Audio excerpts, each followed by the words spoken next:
Ooh, that looks tasty. Welcome folks, today the Hungry Gamer is back with another crowdfunding preview, and today we're talking about Terminus Frontier, designed by Jason and Jeffrey Jung and published by Forge-Born Games. And I do apologize if I mispronounced any of those names. Before I get started, please make sure you turn on your Klingon subtitles, because if we make any mistakes in the rules overview, that is where you'll find those corrections. Additionally, please do note that what you're looking at here is still in the prototype phase and is still subject to change. I will also go ahead and point out that what you see here are standees, and I have seen some of the miniature versions of the heroes, and unfortunately they didn't survive very well in travel, so I have the standees right here. And my understanding is the core game will have standees and miniatures for the heroes, and then standees for all the bad guys, but I believe there's going to be an option to get miniatures for everything. Now what this game is this is a sci-fi dungeon crawl adventure game in which the players take on the role of drifters, who are kind of like space mercenaries, and you're going to be moving around through the galaxy, saving people and killing things and all that fun stuff. And to do that, you'll be using this initiative board here and card play, and then combat will be dealt with by flipping of cards. So no dice involved. And then in between, there's going to be various exploration of space, going different places, and leveling up your squad. Now, full disclosure, I've not gotten to play around with the kind of interludes, so I can't speak to that other than what I think it will be. Now, last thing before we jump ahead here, what you are seeing down here is just a single board. This is not representative of any of the actual scenarios to avoid any kind of spoilers, but rather I'll be able to show you how the combat works with just this one board. Now, with that said, if you're not interested in how this game is played, so we'll jump to my final thoughts, then you would go to the timestamp on the screen right now. For those of us still here, let's talk about how this game is played. As you play through each game, the story will set up what the board looks like. And in this case, I have a little bit of terrain here, which is not really sticking close, so let's move it over there. And I got some boxes here, and another box, whoops, right over there that I knocked down. And we have two bad guys, and we have my hero here. And my hero that I've chosen is the Maverick, which is a kind of gunslinger, almost Old West vibe. And so what's going to happen during combat is you're going to start out each round by selecting your squad formation. And then each of your characters will pick one of the green spots here, while the bad guys are going to be on the red spots here. And this is both the initiative and what you're able to do in any given round. So for example, if I decided to take point, I would, one, gain 3 threat, 1, 2, 3, and you'll notice I crossed these two little spots here. That is on your resolve board, and I'd be able to flip these first two over, so you've got the 1, and we got the 2 here. And that's something that you're going to be able to use as you're playing through the game. And these are abilities that you're going to be able to, and these are abilities you can spend your resolve to activate, and they kind of conclude with this ultimate aces high kind of ability if you spend 4 of them.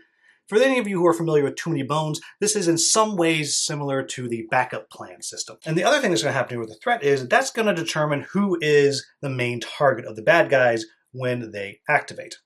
And I'll also point out that you have to play with at least 2 characters, even if you're playing solo, but again, for this example, I only have 1. In addition to that, it's telling me I will get 2 actions. We'll talk about that in a minute. But as you go down, it gives you different amounts of threats. Some abilities, this means I can move 2 spaces, again, still 2. But if I come down even further, I'll get 3 actions. If I come down even further, I'm only getting 1 threat, 3 actions, and I'm going to get this +1 damage token. If I go down even further, I'll get a reaction card that I can just play for free as a reaction. And down at the bottom, I'll be able to heal and reload. We'll talk about the importance of reloading later. But just for the sake of argument, we'll say I picked flank. So I'd go 1, 2. Then I would go to the event deck. And this is set up differently for every single mission.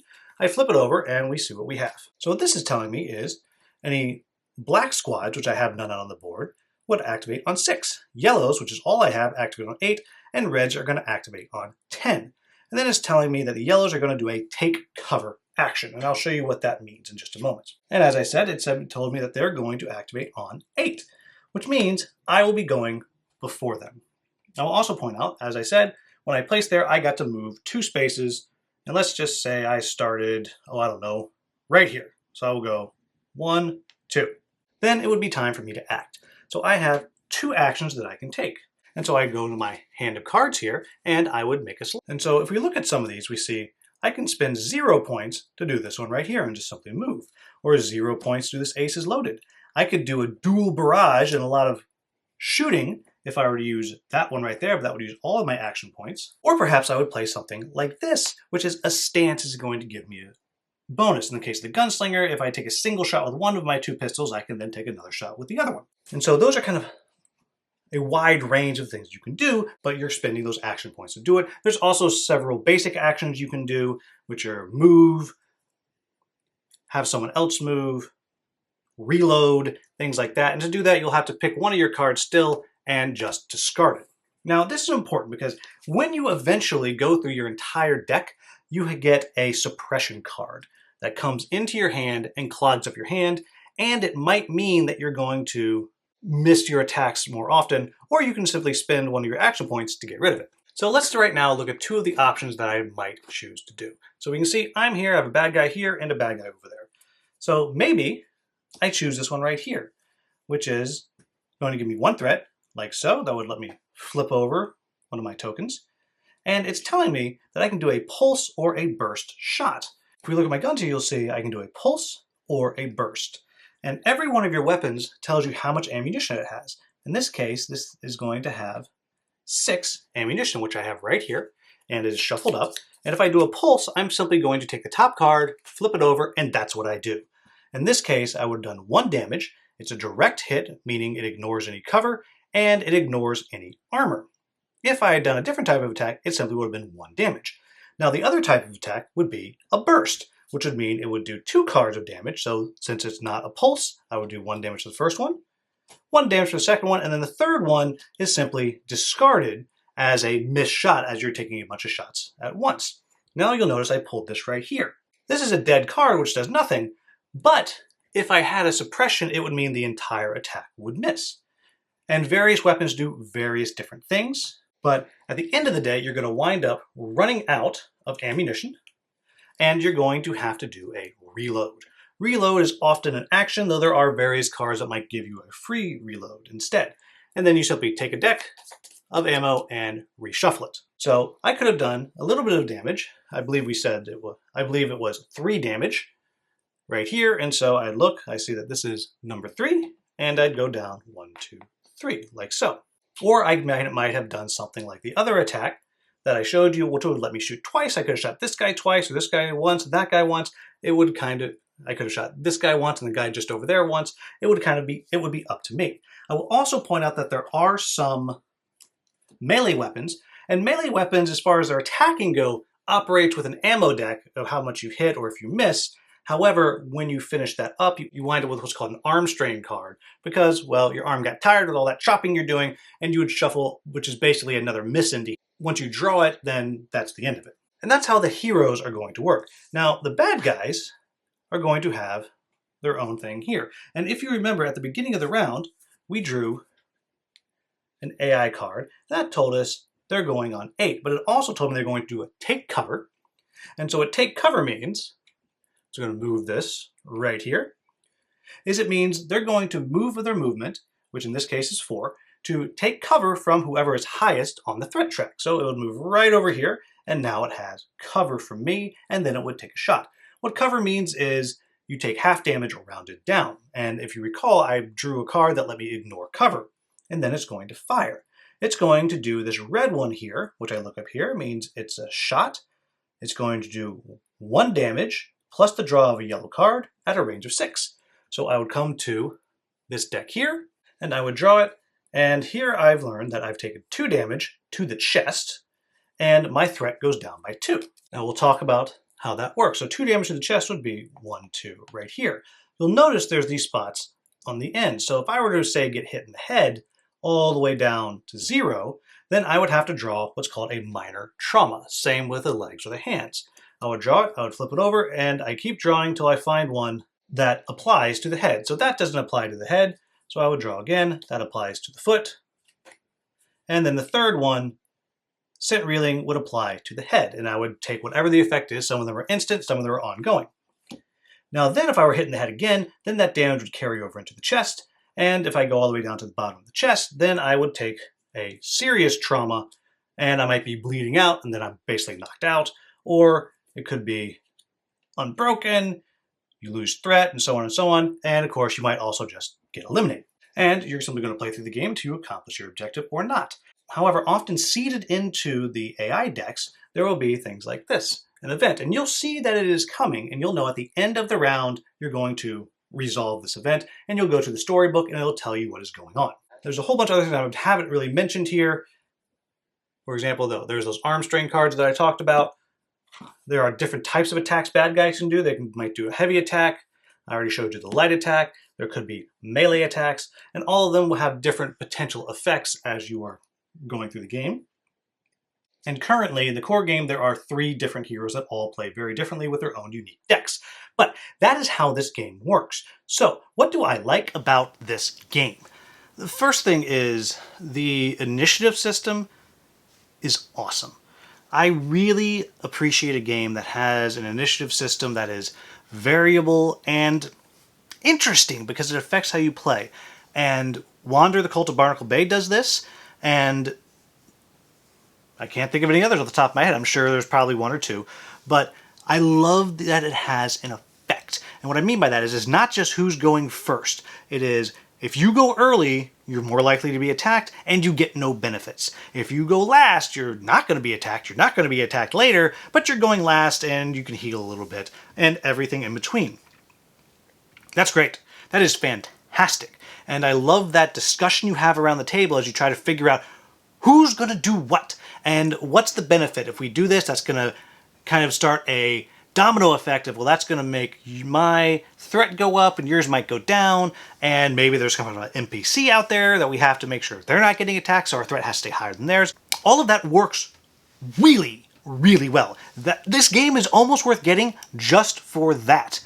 However, the good news is there's other stuff that I like about this game too that I think works really, really well. I want to specifically call out the card play because each character's deck is wildly different. I love how tied it is to that initiative system as you're picking which number you're going to do because that gives you your action points. Characters have a lot of 0 level cards, and so you can kind of burn through all these cards and do really cool things, but then you have to reshuffle, you get a suppression card, and then you have to deal with that.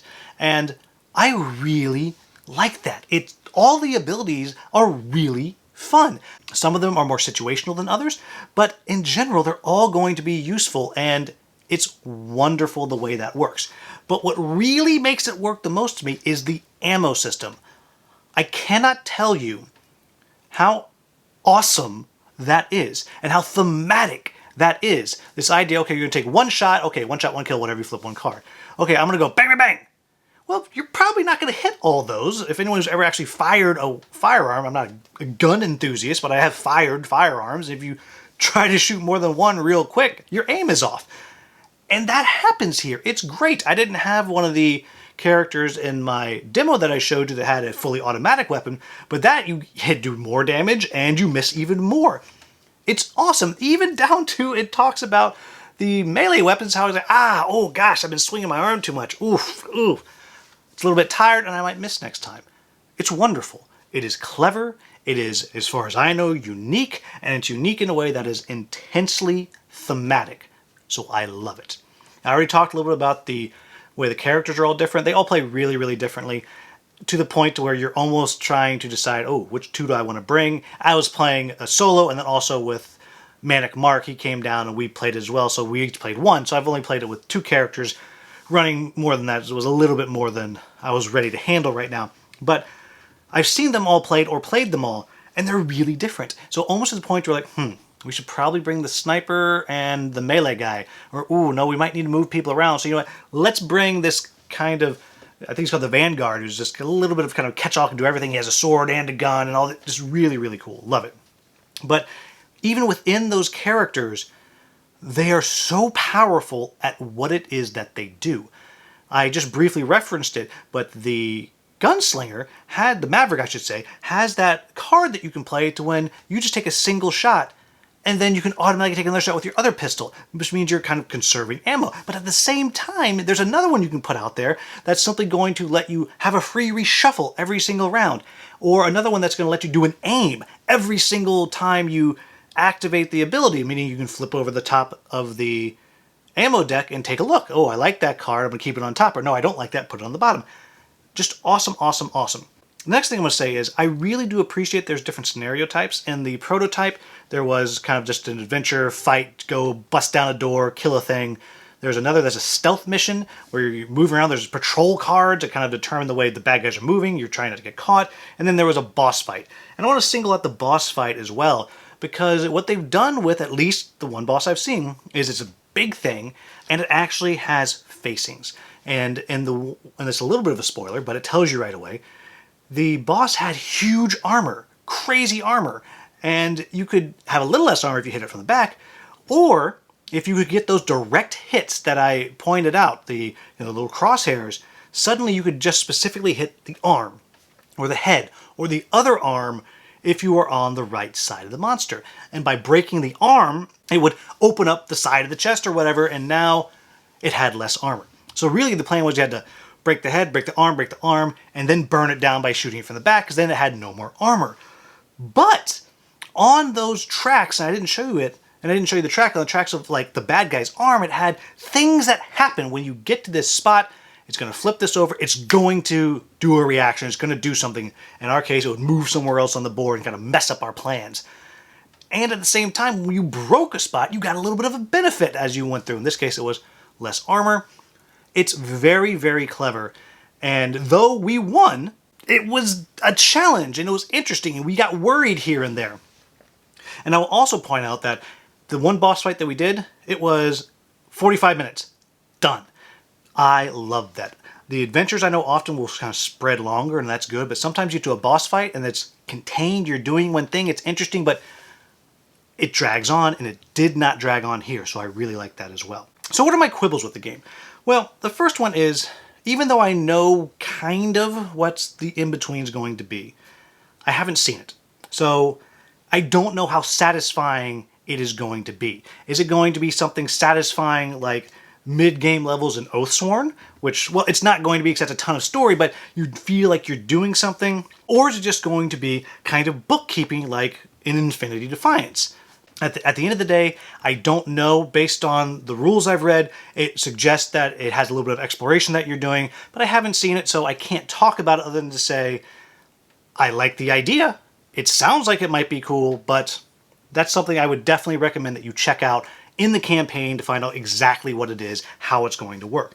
The next thing I'll say is, though I love the cardboard 3D terrain, and full disclosure, this is a prototype. I was not the first person to get this prototype, so it was a little bit beat up. But this terrain is a little bit fiddly unless they can do it to where it just stays together in the right shape and you can take it back apart so the box isn't huge. If that can be pulled off, this 3D terrain thing is a 100% benefit if they can make it work. So again, check out how they're doing the terrain. How's it going to not kind of flop open everywhere like it was doing for me. Next thing I'm going to say is it's a little slow to set up, and again, a good chunk of that is because I have a prototype with there's no organization or anything like that, but it's a little slow to set up. It's not crazy long, but again, this is not a Kinfire Chronicles where you're just opening the box, putting the box lid down and putting out a few cards and you're going. It's not like that. It is more of a setup than that. And the only other thing that I'm going to bring up is the story. There is story to it. And it's not bad story. And the dialogue is not bad. But from what I can see, we're looking at something more along the lines of, again, an Infinity Defiance or a Galaxy Defenders. Both games that I like. But I'm not going to those for story. Now, I haven't seen a ton, so that could change. But just understand you're looking at like a Galaxy Defenders or Infinity Defiance level story. You're not looking at Tales from the Red Dragon Inn with this amazing story, or a Madara, or an Oathsworn. That's not what you're getting. So, just depends on what it is you're looking for. But there you have it, folks. That is my take on Terminus Frontier. I agreed to cover this game solely for the ammo thing. I thought that's neat. That is unique. I want to see if that works. Because if it works, it would be great. If it doesn't, this is going to be hot garbage. It works. Add to that the awesome initiative system. Add to that the really varied characters that are fun to play. The AI easy to operate. this one seems like a winner to me. Again, there's things to look at and see what's there. It's gonna be a big box probably. I don't know. Hopefully it can be a little smaller with standees. I don't know any of those things. But this is one that if you are a dungeon crawler person, you're looking for that sci-fi dungeon crawler that's gonna get you hooked. And there's not a lot out there. I thought Infinity Defiance was pretty good, but I finally let it go because of the rules. I couldn't deal with it. I love Galaxy Defenders. So that's it. I got one. One sci-fi dungeon crawl is what I have. So this is the type of one that could be the second. I'm very high on this one as far as prototypes go, and I'm very excited to see what happens with it. So there you have it, folks. As always, if you found this video useful, please like, subscribe, share, maybe become a channel member. As always, thank you so much for watching. Have a wonderful, wonderful day.